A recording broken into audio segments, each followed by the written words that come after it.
So this is the second part of the tutorial. In the first lengthy part, we went through all the details from making your profile till the activities section. And in this episode, we are going to talk about the references, residencies, motivation, documents, and much more things which are important for you to know before you apply. So make sure to follow along and let's get right into it.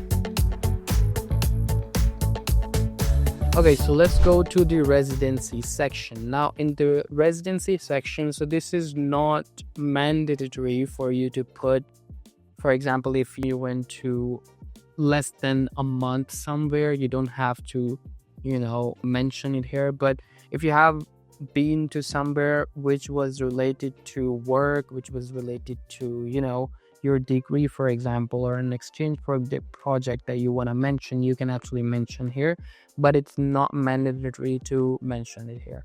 So for example, if you have lived in another country, we have already said it in the profile section, so it's again not mandatory, but it's kind of, if it's related to your employment or if it's related to any voluntary experience, then it's kind of good to mention that you have been to another country, and it gives your profile an edge, or it makes your profile better, and employer sees that okay, the person is exposed to the international culture. So then you can just put it here. So you would put the country, you would put the purpose of stay, for example, you would put it was employment or exchange program or voluntary experience from what date to what date, and you would add it here. Okay, so residencies done. Let's go to the references. Now, references, you have to check the program section of the university or the program that you're applying to. Okay, let's go there actually. Let's go to our priorities and let's go scroll down and let's open the medicine here. Okay, so once you click on, this green program name, it will open the program section on the website on this platform. So now you can see all the details here. So for example, you would see the location, the faculty, and the university name here. OTM means the one-tier master's, the medicine is the program. You can see the deadline. You can see when the studies would start. So this is the start date.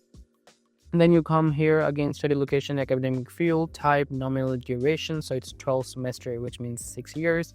Study language English. Award would be your Doctor of Medicine. Course code. What is the qualification? So you can see all the qualifications here. So one qualification is a high school secondary education degree. So this is basically saying that the requirement of this program is the high school degree, and it should be in English. If it's not in English, then you have to provide a translation for it. Okay, then there are other requirements. So people from these countries can apply. It will not show you the degree when you search initially and find programs if it's not available to your country. So I can see Pakistan is available here. Okay, language requirements English. Other requirements, a motivation letter must be added to your application. I'm going to talk about it. Online entrance exam. The online examination consists of 4 parts: English, biology, chemistry, biomedical English. The institution selection is based on the results of the entrance exam. Further information, you can also go here and you can actually check. This is the website where they have some mock exams and everything here. So this is the Semmelweis University's website.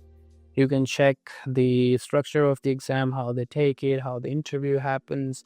So yeah, these are sample tests. You have to go to this website, you use these passwords, and you will have mock exams or sample exams for Semmelweis University here. Let's go back. So the reason I mentioned all of this or showed you all of this, details there, is this section is really important. I always say to all the students, just go and check the program section of the university. Write down some of the important informations there. Go to the university's official website, check what the medicine program is, what are they going to teach. Just write down some of the important subjects or the subject you're interested in. Add them into your motivation letter. Tell them in the interview when you are going to have them. Or even, if you would have these things in mind in the interview, it will naturally come to you. You don't have to put it there if they don't ask you about it, but you can, if it's in your mind, you can probably jump onto the topic, and examiners will like this thing that you know about the program. So the important thing here to notice is if you see the language requirements here, it just only says English. So they're okay with whatever English proficiency you have. It could be English proficiency certificate, it could be a language exam. Okay, let's go on to the other, the program. So for example, we go to International Public Management, and same thing here, if you see the entry qualification, high school, secondary education, the same thing, you have to provide the translation, which, country the program is available to. Then you go to English. Now, here, this is important. You see the language requirement, it says English, but it says accepted pupil proficiency. It's either FCE or CAE, IELTS 5.5 or TOEFL 69 plus. So now it's really important that you email the program or the admission department of the university and ask about whether your country needs the IELTS or not. Because, for example, people from Pakistan, India, and Nigeria, where their second language is English, most of the universities, they just accept English proficiency certificate from them. They don't require IELTS. So you can email their admissions team and ask them about whether you have the English proficiency certificate. Do I need to do the IELTS? So they will let you know, yes, you need IELTS, or you can go with the proficiency certificate. Other requirements here, you can see at least 2 references should be provided. I'm gonna go to the references section.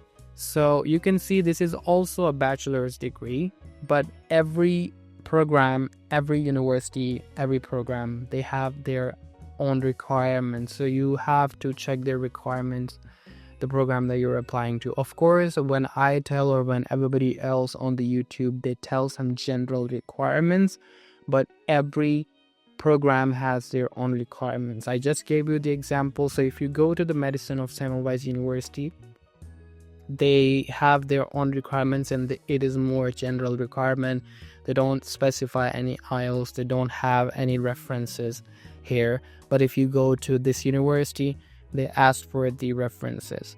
If this question is coming to your mind, how you can search for their admission, department email, every university have it here. So if you go to their, university's website, you can really easily find and go to admissions and go to their contacts, and you can find all of the information here. International office, you just email to this person asking about your question, and they would reply back.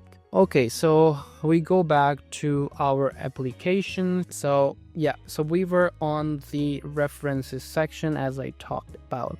So you can add referee's full name here, referee's email here, and ask for the reference. When you would click on this green button and ask for the reference, it will send an email to your referee, and they would get it. They would have to verify with the link that yes, this is the person that I'm going to refer, and that would be it. Now the university can also send email to the referee that whether the reference is legit or not.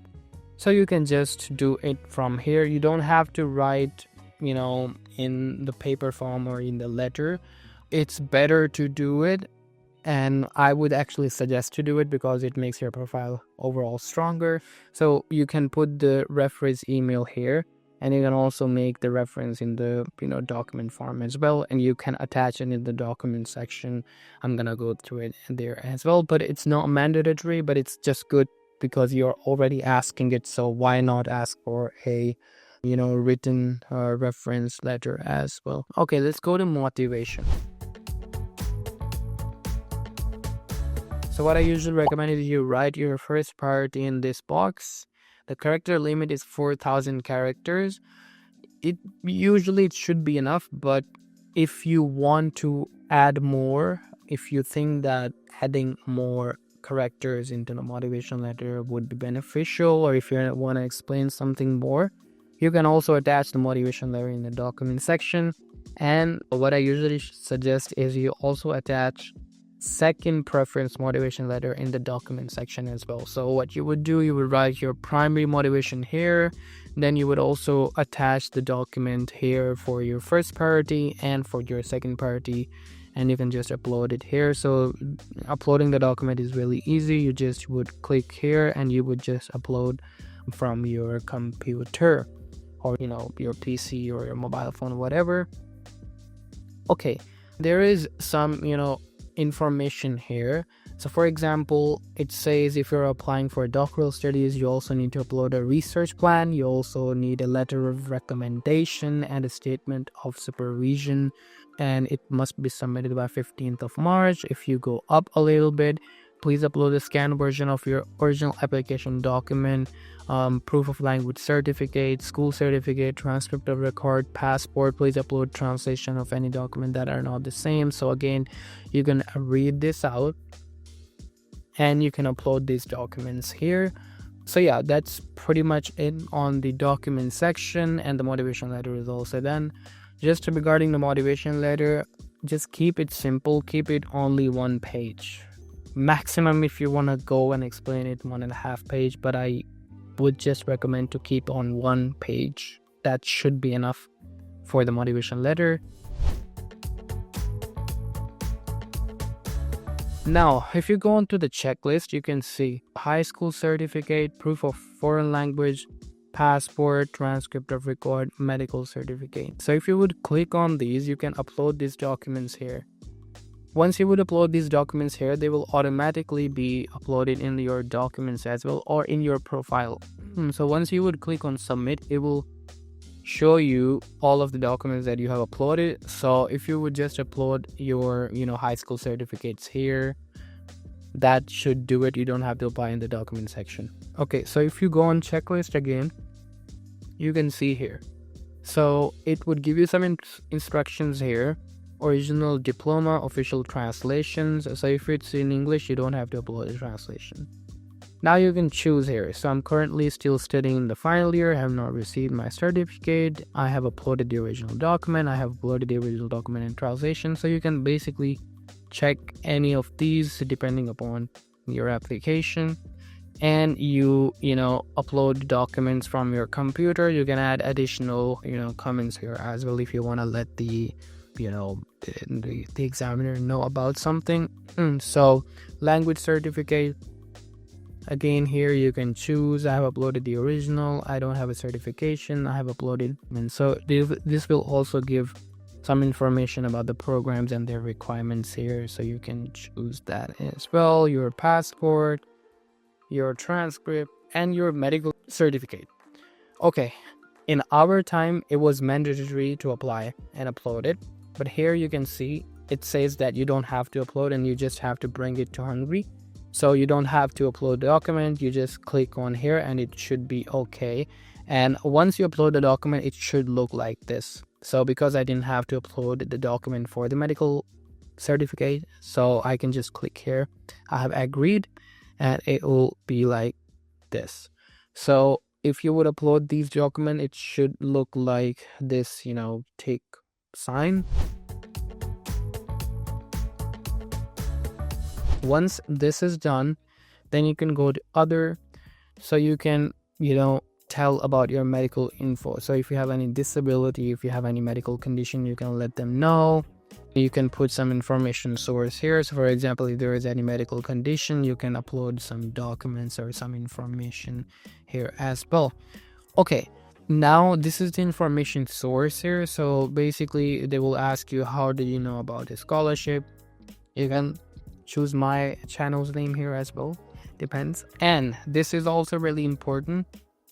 So here you can choose whether, in case you would not get the scholarship, do you want to continue studying as a self-paying student? And it's really good that you just say, yes, please also consider me as a self-paying student. It would not, make your application, and it would not change your application in any way. It just gives you an option. So in case if you don't get a scholarship, you're automatically considered for a self-paying student if you have admission in that university. So it's just good that you have another option, that if you don't get the scholarship, you can still come as a self-paying student. So yeah, just click yes on that, and that would be it. And once everything is done here, you can click on submit application, and you will go to the page where you would see all of the information that you have put once again before submitting the application, and then you would submit the application, and that would be it. So you have to complete all of this procedure and submit the application by January 15th, 2 p.m. Budapest time, Central European time, we call it. We have to upload it by that time. So what I would recommend, don't wait for the last dates, please. So yeah, that's basically it from this video. Just some other things on this platform. You can click on your profile. This is important, by the way, I forgot to tell you. This is your application ID. And when you are applying for visa documents, and when you're applying for some other documents, and when you're communicating your case, this is your application ID that they usually ask for. So just make sure to take a screenshot and save this application ID. This is going to be useful later on. You can click on your profile, and you can see your profile information as well. If you want to change anything, you can change it from here. Usually you just you can change your email, you can change your citizenship from here. And that's basically it from the application side. There are some more features on this website. You can browse the institutions. Basically, you can find which institution is where. So for example, you can see the location here. You can click on the cities here: Budapest, Debrecen, Kecskemet was there, I think. Yeah, there is one university in Kecskemet. Kecskemet is actually like an hour and 10 minutes away from here. So there are some cities which are closer to Budapest, so you can check them as well. And then there in the messages section, you would get all the messages. So for example, if you get nominated, you would get it here. If you get any other notification, this messages section, you will also get an email that you have got a message, but you can check your messages here. Task section is here. Again, the tasks that you have to complete, these are mandatory tasks that you have to complete by the date. So this is it from this section. And then you can just go on here. These are some websites that you can go to: application guide, video guide, so you can check those as well. So that's basically it from my side, and that's how you can just apply to the Stipendium website for masters and PhD, references, research plan, letter of recommendation. You have to upload those as well. Just check the program requirements in the program section. I am emphasizing it again and again that you please check the program requirements and upload all the documents as soon as possible. So yeah, that's basically it. Let me know if you have any question in the comments. Next video is going to be top 5 fully funded scholarship, and I'm gonna make the video on that, and let's see how it goes from there. You can check out more videos in my study abroad series. Previous video was about the application, finding the program for self-funded programs that are all around the world, and how to apply for the universities. Document video is also up, and the next videos are gonna be interesting. I'm gonna share the list here somewhere. So yeah, thank you so much for watching, and hope to see you in the next video. Up until then, goodbye.